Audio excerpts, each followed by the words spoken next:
بسم الله الرحمن الرحيم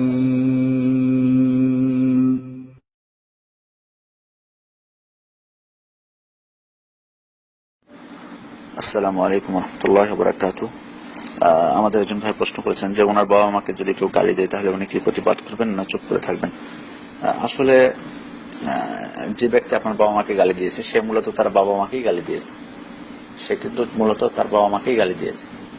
কারণ রাসূল সাল্লাল্লাহু আলাইহি ওয়াসাল্লাম বলছেন ইন্না মিন আকবারিল ইন্না মিনাল কাবায়ের ইন্না মিন কাবায়েরিজ যুনুব সাব্বু ওয়ালিদাইহি। অর্থাৎ রাসূল সাল্লাল্লাহু আলাইহি ওয়াসাল্লাম বলেন যে সব থেকে বড় কাবিরা গুনাহ হলো কেউ তার পিতামাতাকে গালি দেবে। ক্বালু কাইফা ইয়াসুব্বু ওয়ালিদাইহি, সাহাবাগণ বললেন আল্লাহর রাসূল আপনি এটা কি বলছেন, কিভাবে একজন ব্যক্তি তার পিতামাতাকে গালি দিতে পারে? তখন রাসূল সাল্লাল্লাহু আলাইহি ওয়াসাল্লাম বললেন যে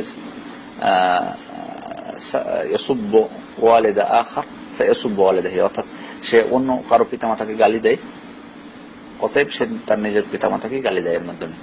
তো এ থেকে বোঝা যাচ্ছে যে কেউ আপনাকে যে গালি দিয়েছে আপনার পিতামাতাকে, সে মূলত তার নিজের পিতামাতাকে গালি দিয়েছে। আর আপনাকে যে গালি দিয়েছে সে আপনি তার প্রতিবাদ করতে পারেন।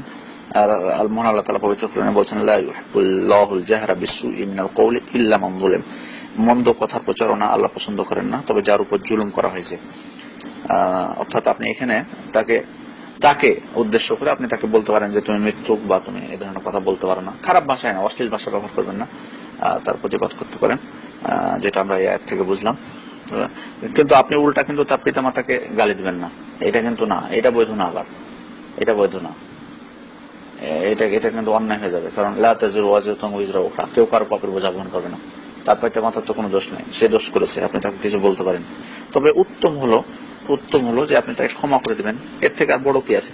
আল্লাহ তাআলা তারপরে আয়াতেই বলছেন ইন তুবদু খায়রান আও তুখফুহু আও তা'ফু আন সুইন ফাইনাল্লাহা কানা আফওয়ান কাদিরা।